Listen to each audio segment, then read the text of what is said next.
रहमतुल्लाहि व बरकातुहू।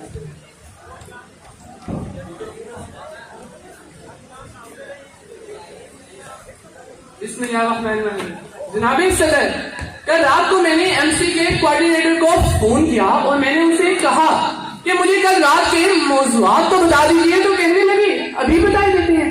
सदर, उसने मुझे मौज़ूआत बताए।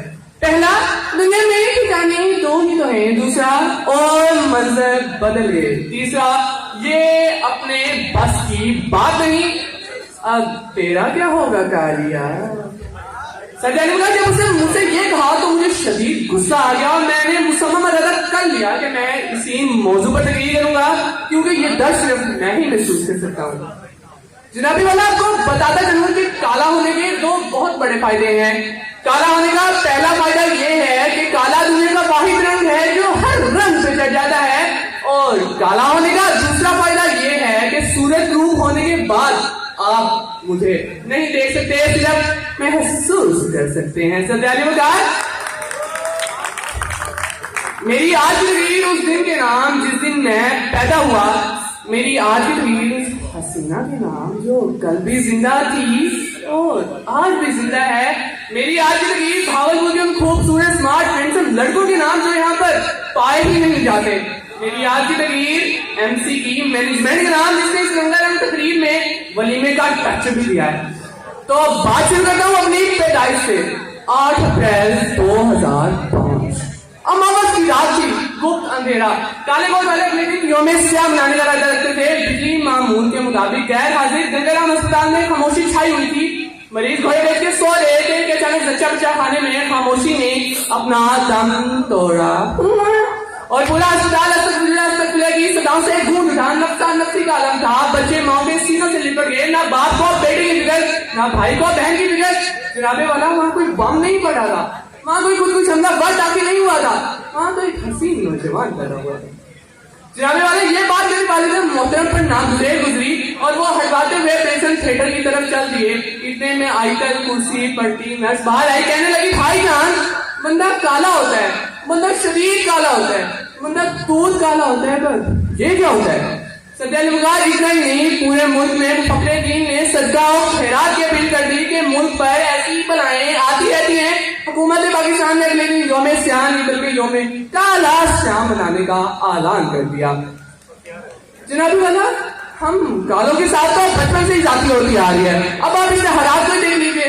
टेम्पर के इंचार्ज में हमेशा गोरे बच्चे को ही टेम्पर क्यों बनाया जाता है? सीरियस हमेशा गोरे बच्चे को क्यों खिलाया जाता है? नीटो हमेशा गोरे बच्चे को क्यों खिलाया जाता है? क्या हम कालों को रात को टेम्पर पहनकर आराम देने का हक नहीं पहुंचता? क्या हमें सीरियस खा के उल्टियां आती है? या हम नीटो हजम नहीं कर सकते? जनाबे वाला, मुझे बचपन से टीवी पे काम करने का बहुत शौक था, लेकिन जब मैं टीवी पे काम करने गया तो मैंने देखा कि टीवी की स्क्रीन काफी छोटी और मेरा साइज काफी बड़ा है, इसलिए मैंने सिनेमा स्क्रीन का रुख किया। हाँ, मुझे आज भी याद है वो दिन 8 अक्टूबर का दिन। ना तारों ने घुसने से निकाल दिया, ना सूर्य ने तलु होने से निकाल दिया। चिड़िया के 4 ईदी कब्रे बैतुल खला से हो आए थे और मैं घर से निकला। मैं पहुंचा, मेरा ऑडिशन लिया गया। एक कैमरा इधर, एक कैमरा उधर, ना जाने कितने किलो ड्रोन वॉच इस मासूम से चेहरे पर मारे गए और मैं सिलेक्ट हो गया।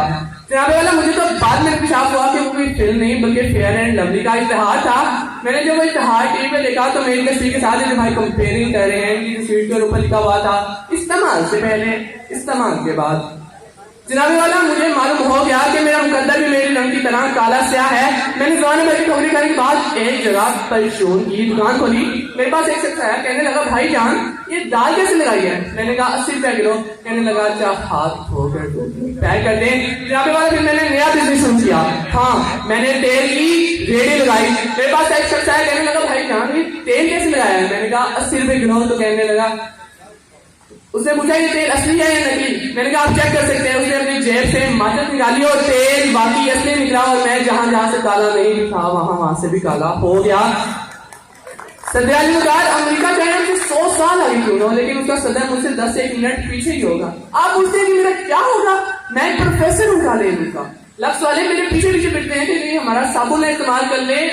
टीवी वाले मेरे दाएं बाएं घूमते हैं। एक दफा किस्तों पे लिया था, वापस नहीं किया। मैं स्प्राइट नहीं पी सकता, हाथ लगाऊं तो कोफ बन जाती है। मैं हज में नहीं जा सकता, एहराम में ऐसा लगता हूँ जैसे चूने में काला कौवा फंसा हो। फिर भी एमसी के बाहर रोजाना लड़कियां मेरा कतारों की शक्ल में इंतजार करती हैं, क्योंकि मैं उनके ख्वाबों का शहजादा नहीं बल्कि उनकी बस का ड्राइवर हूँ। जनाबे वाला, इस बात से अपनी तकरीर का इख्तिताम करना चाहूंगा। क्या हुआ अगर मैं डाला खाता हूँ, मैं भी बिस्किट डाला, मुझे भी उस कौम ने मोहब्बत की या गोश्त में पाला। बुजुर्ग जिसके चलाया करते थे, सीन का डाला, नहीं लग पाएगा मेरे मुंह को ताला। शुक्रिया।